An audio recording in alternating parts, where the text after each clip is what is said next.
विद्यार्थ्यांचे 10वीत अगदी सारखेच टक्के आहेत. हं, दोघांची जन्मतारीखही अगदी एकच आहे. पण एकाला त्याच्या आवडीच्या कॉलेजमध्ये प्रवेश मिळतो आणि दुसऱ्याला मिळत नाही. अच्छा. हो. आणि का?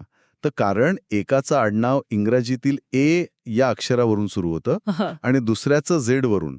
आता हे कुठल्या विज्ञान कथेतील कथानक नाहीये, तर महाराष्ट्राच्या 11वी प्रवेश प्रक्रियेचा प्रत्यक्ष नियम आहे.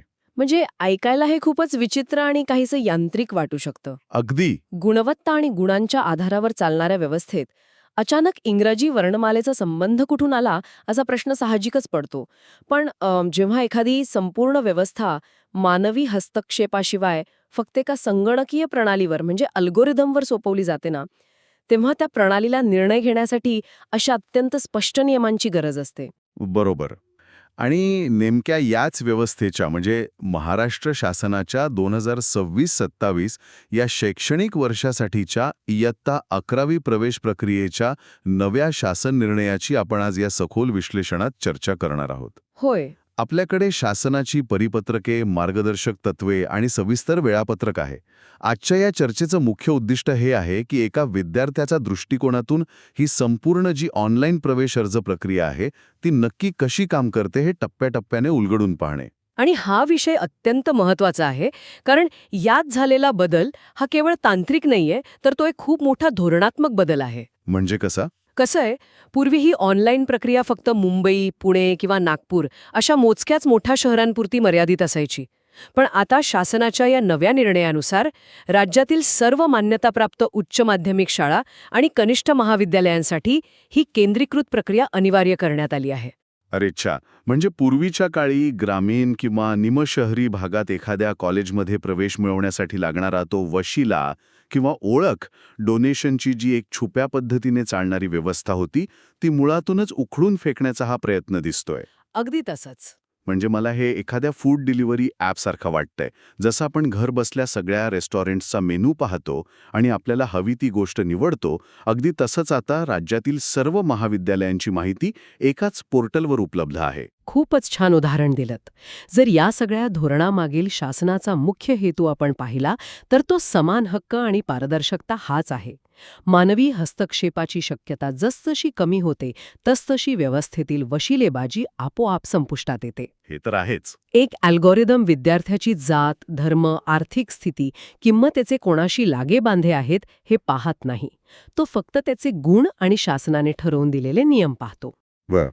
आता आपण प्रत्यक्ष विद्यार्थ्याच्या प्रवासाचा विचार करूया. जेव्हा एखादा विद्यार्थी 10वीचा निकाल हातात घेतो तेव्हा त्याच्यासमोर आता प्रत्यक्ष कॉलेजची इमारत किंवा ती लांबच लांब रांग नसून एक डिजिटल पोर्टल असतं. बरोबर. तर मला सांगा, या प्रवासाचा पहिला टप्पा काय आहे? पहिला टप्पा म्हणजे नोंदणी. 1 जून ते 20 जून 2026 या कालावधीत विद्यार्थ्यांना अधिकृत पोर्टलवर जाऊन स्वतःची नोंदणी करायची आहे. या संपूर्ण प्रक्रियेसाठी शासनाने केवळ ₹100 इतके माफक शुल्क ठेवले आहे. फक्त ₹100? होय, ₹100 हे शुल्क अत्यंत विचारपूर्वक ठेवण्यात आलेले आहे. ही प्रक्रिया सर्वांसाठी खुली आणि परवडणारी असावी, जेणेकरून आर्थिक कारणामुळे कोणताही विद्यार्थी यातून बाहेर फेकला जाऊ नये, हा यामागचा उद्देश आहे. हे खूपच चांगलं पावलं आहे. पण या पहिल्या सोप्या टप्प्यानंतर खरा कस लागतो तो दुसऱ्या टप्प्यात, म्हणजे कागदपत्रांच्या पडताळणीत. जन्मदाखला, आधार कार्ड आणि 10वीचे प्रमाणपत्र अपलोड करणे हा या प्रक्रियेचा कणा आहे. आणि इथेच मला एक मोठा अडथळा दिसतोय. कोणता? म्हणजे या कागदपत्रांच्या यादीत अल्पसंख्याक किंवा विविध आरक्षणांतर्गत येणाऱ्या विद्यार्थ्यांसाठी जातीचा दाखला किंवा नॉन क्रिमिलेअर प्रमाणपत्र अपलोड करणे सक्तीचे असते. पण आपण सगळेच जाणतो की सरकारी कार्यालयांमधून ही मूळ प्रमाणपत्रे मिळवणे हे किती जिकरीचे आणि वेळखाऊ काम असू शकतं. अगदी खरे. तर मग समजा एखाद्या विद्यार्थ्याकडे जून महिन्यात हा दाखला नसेल, तर या कठोर संगणकीय प्रणालीतून तो थेट बाहेर फेकला जाईल का? नाही, आणि हाच तो टप्पा आहे जिथे अल्गोरिदमच्या कठोरतेमध्ये मानवी व्यवहाराची एक खिडकी उघडी ठेवण्यात आली आहे. शासनाला या प्रशासकीय विलंबाची पूर्ण जाणीव आहे. अच्छा, मग काय पर्याय दिलाय? जर विद्यार्थ्याकडे प्रत्यक्ष दाखला नसेल तर त्याने तो दाखला मिळवण्यासाठी सरकारी कार्यालयात जो अर्ज केलेला असतो ना, त्या अर्जाची पावती जरी अपलोड केली तरी प्रणाली त्याला स्वीकारते आणि त्याचा तात्पुरता प्रवेश निश्चित करते. बापरे, म्हणजे केवळ पावतीवर प्रवेश मिळतो? ही खूपच मोठी सवलत आहे. हो ना.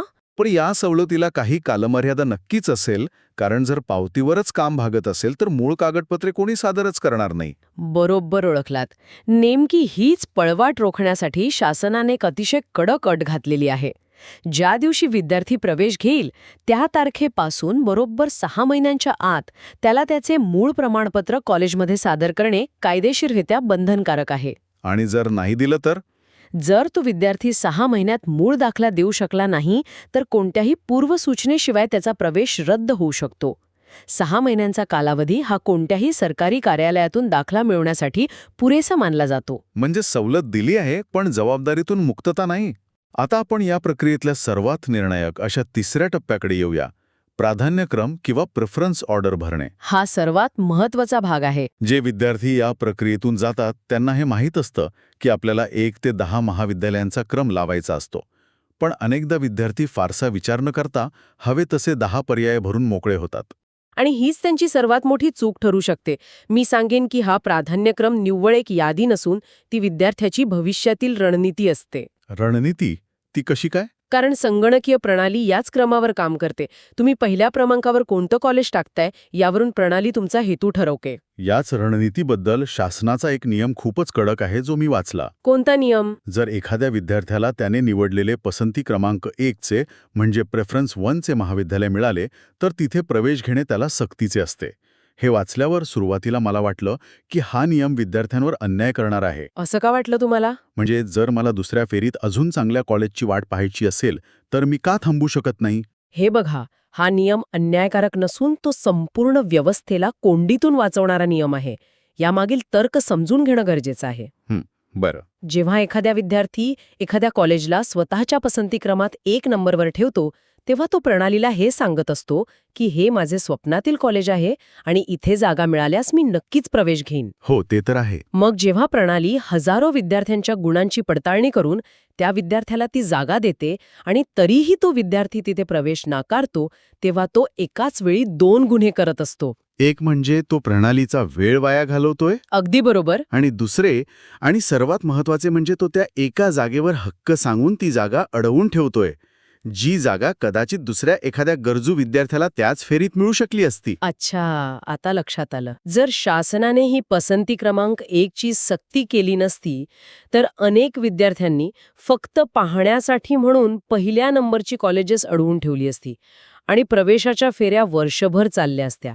म्हणूनच जर पहिला पर्याय मिळाला तर तिथे प्रवेश घ्यावाच लागतो. आणि जर नाही घेतला तर त्या विद्यार्थ्याला पुढील फेऱ्यांसाठी प्रक्रियेतून थेट बाहेर जावे लागते. म्हणजे हे एक प्रकारे स्वतःच्या निर्णयाची जबाबदारी घेण्यासारखं आहे. आता ही प्रणाली नक्की प्रवेशाचे वाटप, ज्याला आपण अलॉटमेंट म्हणतो, ते कसं करते हे समजून घेण्यासाठी मला एका उदाहरणाचा वापर करावासा वाटतो. सांगा ना. आपण ह्या संपूर्ण अल्गोरिथमची तुलना एका अत्यंत शिस्तबद्ध अशा म्युझिकल चेअर खेळाशी करूया. Musical chair? हां, हे जरा रंजक वाटतंय. होय. समजा एक मोठा हॉल आहे ज्यामध्ये ठराविक खुर्च्या आहेत. या खुर्च्या म्हणजेच महाविद्यालयांमधील प्रवेशाच्या जागा. आणि दरवाजावर एक अत्यंत कडक असा बाउन्सर उभा आहे जो विद्यार्थ्यांचे 10वीचे गुण तपासतोय. बरं. हा बाउन्सर सर्वात आधी 99% मिळालेल्या विद्यार्थ्यांसाठी दरवाजा उघडतो. ते विद्यार्थी आत जातात, त्यांना हवी ती रिकामी खुर्ची म्हणजे पसंती क्रमांक निवडतात आणि बसतात. मग 98% वाले येतात, मग 97% वाले. म्हणजे गुणवत्तेनुसार. अगदी. जसे जसे गुण कमी होतात तशा चांगल्या खुर्च्या भरलेल्या असतात आणि येणाऱ्यांना उरलेल्या खुर्च्यांमधनंच निवड करावी लागते. हे उदाहरण या अल्गोरिथमचे कार्य अचूकपणे स्पष्ट करते. जो गुणवत्तेत वर आहे त्याला पहिल्यांदा संधी मिळते आणि तो त्याच्या पसंतीच्या यादीतील जो पर्याय त्या क्षणी रिकामा आहे तो मिळवतो. पण ह्या म्युझिकल चेअरमध्ये एक मोठा अडथळा तेव्हा येतो जेव्हा दरवाजावर 2 विद्यार्थी येतात आणि दोघांची गुण अगदी समान, म्हणजे समजा 95.40% असतात. आता बाउन्सर आधी कोणाला आत सोडणार? हो, आणि इथेच आपण सुरुवातीला ज्या टाई ब्रेकर नियमाची चर्चा केली त्याची गरज निर्माण होते. तर हे टाय ब्रेकर नक्की काम कसं करतं? जेव्हा 2 विद्यार्थ्यांचे गुण अगदी शेवटच्या दशांश चिन्हापर्यंत समान असतात ना, तेव्हा अल्गोरिथमला एक तार्किक आणि भेदभावरहित निकष हवा असतो. बरं. शासनाने यासाठी टप्प्याटप्प्याने नियम बनवले आहेत. ओके. पहिला निकष वयाचा आहे. गुण समान असल्यास जन्मतारखेनुसार जो विद्यार्थी वयाने मोठा असेल त्याला प्राधान्य दिले जाते. यामागचा विचार कदाचित असा असू शकतो की मोठ्या विद्यार्थ्याचे आधीच शैक्षणिक वर्ष वाया गेलेले असू शकते किंवा त्याला कमी संधी उपलब्ध असतील, त्यामुळे त्याला आधी प्रवेश मिळावा. नक्कीच. पण जर जन्मतारखेही अगदी एकच असेल तर काय? हां, तेच मी मगाशी सुरुवातीला म्हटलं होतं. तिथे मग तो वर्णमालेचा म्हणजेच अल्फाबेटिकल ऑर्डरचा नियम लागू होतो. विद्यार्थ्याचे आडनाव आणि पालकाचे नाव इंग्रजीमध्ये घेऊन ए ते झेड या क्रमानुसार ज्याचे नाव आधी येईल त्याला ती जागा दिली जाते. बापरे, म्हणजे हे किती यांत्रिक वाटतं ना ऐकायला. वाटतं खरं, पण एका मशीनला कोणताही भावनिक निर्णय घेता येत नाही. तिला फक्त पूर्वनिर्धारित कोड आणि लॉजिक समजते. अगदी खरंय. आता आपण थोडं जागांच्या आरक्षणाबद्दल म्हणजेच कोट्याबद्दल बोलूया. मगाशी आपण जे म्युझिकल चेअर्सचं उदाहरण पाहिलं, त्या हॉलमधल्या काही खुर्च्या आधीच विशिष्ट रंगाने रंगवलेल्या असतात, ज्यावर फक्त ठराविक विद्यार्थीच बसू शकतात. बरोबर. या शासन निर्णयानुसार एकूण जागांपैकी 50% जागा या खुल्या प्रवेशासाठी म्हणजेच ओपन प्रवर्गासाठी असतात. आणि उर्वरित 50% जागा कशा विभागल्या आहेत हे पाहणं महत्वाचं आहे. यात 30% जागा ह्या इन हाऊस कोट्यासाठी असतात. अच्छा. 10% जागा इन्क्लुझिव्ह किंवा सर्वसमावेशक कोट्यासाठी आणि उरलेल्या 10% जागा इतर मान्यताप्राप्त अल्पसंख्यक व अन्य कोट्यासाठी राखीव असतात. हे जे इन हाऊस किंवा अंतर्गत आरक्षण आहे ते मला खूप महत्त्वपूर्ण वाटतं. अनेक मोठ्या संस्थांच्या स्वतःच्या शाळा आणि लागूनच कनिष्ठ महाविद्यालय असतात. हो, असतात ना. त्यामुळे त्यांच्याच शाळेत 10वी पर्यंत शिकलेल्या विद्यार्थ्यांना त्याच संस्थेच्या महाविद्यालयात प्रवेश घेण्यासाठी हा 30% कोटा दिला जातो. अगदी बरोबर. यामुळे विद्यार्थ्यांचं स्थलांतर कमी होते आणि त्यांना त्यांच्या परिचयाच्या वातावरणातच पुढील शिक्षण घेता येते. आता हे सगळे प्रवेश नक्की किती टप्प्यांत होतात हाही एक महत्वाचा भाग आहे. हो, ते सांगा. या संपूर्ण प्रक्रियेत मुख्यत्वे 3 नियमित फेऱ्या म्हणजे रेग्युलर राऊंड्स घेतल्या जातील. पण मी शासन निर्णयात वाचले की या 3 नियमित फेऱ्यांनंतर एक अत्यंत वेगळी अशी विशेष फेरी आयोजित केली जाणार आहे, जी फक्त आणि फक्त मुलींसाठी असेल. मला हा निर्णय खूपच क्रांतिकारी वाटतो. होय, तो आहेच क्रांतिकारी. पण केवळ मुलींसाठीच अशी स्वतंत्र फेरी घेण्यामागचे सामाजिक आणि धोरणात्मक कारण काय असू शकते? हा निर्णय महाराष्ट्राच्या शैक्षणिक धोरणातील एक अतिशय परिपक्व विचार दर्शवतो. अनेकदा आपण पाहतो की तांत्रिक अडचणींमुळे, पालकांच्या अज्ञानामुळे किंवा आर्थिक आणि सामाजिक कारणांमुळे अनेक मुलींचे फॉर्म वेळेवर भरले जात नाहीत. हे दुर्दैवाने आजही खरंय. समाजातील एका मोठ्या घटकामध्ये आजही मुलींच्या शिक्षणाबाबत उदासीनता असू शकते. जर नियमित फेऱ्यांमध्ये काही कारणास्तव एखादी मुलगी प्रवेशापासून वंचित राहिली तर तिचं शिक्षण तिथेच थांबू नये, तिला व्यवस्थेने स्वतःहून एक अतिरिक्त आणि खात्रीशीर संधी द्यावी, हा यामागचा सामाजिक हेतू आहे. खूपच सुंदर विचार आहे हा. शिक्षण क्षेत्रात मुलींचा टक्का कोणत्याही तांत्रिक चुकीमुळे घसरू नये याचीही घेतलेली काळजी आहे. खरोखरच हा नियम केवळ प्रशासकीय नसून अत्यंत संवेदनशील आहे. पण जिथे संवेदनशीलतेचा विचार केला आहे तिथेच या व्यवस्थेने गैरप्रकार करणाऱ्यांसाठी अत्यंत कडक शिक्षेची तरतूदही केली आहे. नक्कीच. जर आपण नियम आणि दंडाच्या भागाकडे आलो तर तिथे कोणत्याही प्रकारची सवलत दिसत नाही. बिलकुल नाही. या प्रणालीचा सर्वात मोठा पाया म्हणजे विद्यार्थ्यांनी दिलेली माहिती. जर कोणत्याही विद्यार्थ्यांनी किंवा पालकांनी खोटी माहिती दिली किंवा प्रवेश मिळवण्यासाठी बनावट जातीचा दाखला, खोटे उत्पन्नाचे प्रमाणपत्र अपलोड केले तर तो प्रवेश कोणत्याही टप्प्यावर त्वरित रद्द केला जाईल. बापरे. पण गोष्ट फक्त प्रवेश रद्द करण्यावर थांबत नाही, तर शासनाची फसवणूक केल्याप्रकरणी संबंधित कुटुंबावर कायदेशीर कार्यवाही देखील होऊ शकते. फसवणूक करणाऱ्यांना शिक्षा मिळायलाच हवी. पण समजा एखाद्या विद्यार्थ्याने अत्यंत प्रामाणिकपणे प्रवेश घेतला आणि काही दिवसांनी त्याला दुसऱ्या एखाद्या महाविद्यालयात चांगल्या कोट्यातून प्रवेश मिळाला किंवा त्याला शहर सोडावं लागलं, अशा वेळी तो आपला प्रवेश रद्द करू शकतो का? हो, करू शकतो ना. आणि तिथे आर्थिक नुकसान किती होते? प्रवेश रद्द करण्याचे नियम या प्रक्रियेत अतिशय बारकाईने आखले आहेत आणि त्यामागे एक स्पष्ट आर्थिक गणित आहे. जर विद्यार्थ्याने प्रवेश घेतल्यावर पहिल्या 20 दिवसांच्या आत तो प्रवेश रद्द केला तर एकूण शुल्काचे केवळ 5% रक्कम कापली जाईल आणि बाकीचे पैसे त्याला परत मिळतील. ओके. आणि त्यानंतर? पण जर त्याने 20 ते 40 दिवसांच्या दरम्यान प्रवेश रद्द केला तर ही कपात 10% इतकी होईल. आणि जर 40 दिवसांनंतर प्रवेश रद्द केला तर त्याला त्याचे कोणतेही शुल्क परत मिळणार नाही. 0 परतावा. हा टप्प्याटप्प्याने वाढणारा दंड का?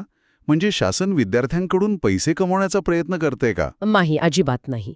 यामागील अर्थशास्त्र आणि मानसशास्त्र समजून घेणं महत्वाचे आहे. जेव्हा एखादा विद्यार्थी एखादी जागा अडवून ठेवतो आणि 40 दिवसांनी ती सोडतो, तेव्हा तोपर्यंत प्रवेशाच्या सर्व मुख्य फेऱ्या संपलेल्या असतात. अच्छा, म्हणजे ती जागा वाया जाते. अगदी बरोबर. ती जागा अचानक रिकामी होते आणि ती अशा विद्यार्थ्याला मिळू शकत नाही ज्याला त्याची खरोखर गरज होती. हे आर्टिफिशियल स्कार्सिटी म्हणजे कृत्रिम टंचाई निर्माण करण्यासारखे आहे. बरोबर. विद्यार्थ्यांना वेळेत निर्णय घेण्याची सवय लागावी आणि जागांची अडवणूक थांबावी यासाठी हा वाढता दंड आकारला जातो. हे अगदी योग्य आहे. म्हणजे दंड हा पैसा कमवण्यासाठी नसून शिस्त लावण्यासाठी आहे. आणि ही शिस्त फक्त विद्यार्थ्यांसाठीच नाहीये. महाविद्यालये आणि खाजगी शाळांवरही दंडाचा बडगा उगाळण्यात आलाय. होय. मी वाचले की जर एखाद्या खाजगी व्यवस्थापनाने या प्रक्रियेत टाळाटाळ केली तर त्यांना 50,000 ते 1,00,000 रुपयांपर्यंत दंड होऊ शकतो. हे एवढे कठोर का? कारण अनेक खाजगी महाविद्यालयांना त्यांची स्वतःची प्रवेश प्रक्रिया राबवण्याची सवय असते, जिथे ते मॅनेजमेंट कोट्याच्या नावाखाली मनमानी करू शकतात. बरोबर. जेव्हा एक केंद्रीकृत प्रणाली लागू होते, तेव्हा काही महाविद्यालय तांत्रिक अडचणींचे कारण देऊन किंवा विद्यार्थ्यांची दिशाभूल करून या प्रक्रियेत अडथळे आणण्याचा प्रयत्न करू शकतात. एका महाविद्यालयाच्या चुकीमुळे संपूर्ण राज्याचा वेळापत्रक कोलमडू शकते. साहजिक आहे. त्यामुळे संस्थांच्या या संभाव्य मनमानीला चाप लावण्यासाठी हा मोठा आर्थिक दंड ठेवण्यात आला आहे. थोडक्यात सांगायचं तर ही एक अशी व्यवस्था आहे जिथे अल्गोरिथमचा राजासारखा दरार आहे. शाळा असो वा विद्यार्थी, सगळ्यांना एकाच रेषेत चालावे लागणार आहेत. आजच्या या संपूर्ण विश्लेषणाकडे पाहता एक गोष्ट अतिशय स्पष्ट होते की 11वीची प्रवेश प्रक्रिया आता फक्त फॉर्म भरणे आणि कागदपत्रे जमा करणे एवढ्यापुरती मर्यादित राहिलेली नाहीये. होय, ही एक अत्यंत शिस्तबद्ध, पारदर्शक आणि वेळेवर चालणारी व्यवस्था आहे. 15 जुलैपूर्वी सर्व प्रवेश प्रक्रिया पूर्ण करून महाविद्यालय सुरू करण्याचे शासनाचे उद्दिष्ट यातून साध्य होताना दिसते. अगदी. पालकांनी आणि विद्यार्थ्यांनी फक्त एवढेच लक्ष ठेवायचे आहे की आपले दस्तऐवज स्पष्ट असावेत आणि प्राधान्यक्रम ठरवताना अतिशय सतर्कता बाळगावी. अगदी खरंय. तर हे होतं महाराष्ट्र शासनाच्या 2026-27च्या 11वी प्रवेश प्रक्रियेचं सविस्तर आणि सखोल विश्लेषण. शारीरिक रांगांमधून सुटका मिळवून आता आपण एका डिजिटल रांगेत आलो आहोत, हे नक्की. होय. पण या चर्चेच्या शेवटी एक असा विचार डोक्यात येतो जो कदाचित आपल्याला भविष्याकडे पाहण्याचा एक नवीन दृष्टिकोन देईल. आज आपण पाहतोय की विद्यार्थ्यांचं भविष्य, त्यांचे 10वीचे गुण आणि त्यांना मिळणारं कॉलेज हे सगळं एका अल्गोरिदमच्या, एका कोडच्या हातात आहे. बरोबर. या प्रणालीने मानवी भेदभाव, वशिलेबाजी नक्कीच दूर केली आहे. पण विचार करा, भविष्यात जेव्हा संपूर्ण शिक्षण व्यवस्था अशीच अधिकाधिक स्वयंचलित होत जाईल, तेव्हा गुणवत्ता मोजण्याची पद्धत फक्त या अशा शालेय गुणांपुरतीच मर्यादित राहील का? हा एक महत्वाचा प्रश्न आहे. एखाद्या विद्यार्थ्याकडे उत्तम संवाद कौशल्य असू शकतं, एखाद्याकडे संकटात विचार करण्याची क्षमता असू शकते, पण आजचा हा अल्गोरिदम ते मोजू शकत नाही. तो फक्त 95% आणि 94% यात फरक करतो. नक्कीच. भविष्यातील हे अल्गोरिदम आणखी प्रगत होतील तेव्हा ते केवळ मार्कांचा विचार करतील की विद्यार्थ्यांच्या खऱ्या मानवी क्षमतेचा? आणि सर्वात महत्त्वाचे म्हणजे जेव्हा प्रत्येक गोष्ट अल्गोरिदम ठरवेल तेव्हा शिक्षणातला तो मानवी स्पर्श पूर्णपणे हरवून तर जाणार नाही ना? या प्रश्नावर नक्की विचार करा. आपण पुन्हा भेटूया अशाच एका नव्या आणि विचार करायला लावणाऱ्या विश्लेषणासह. तोपर्यंत स्वतःच्या निर्णयांवर आणि प्राधान्यक्रमांवर विश्वास ठेवायला विसरू नका.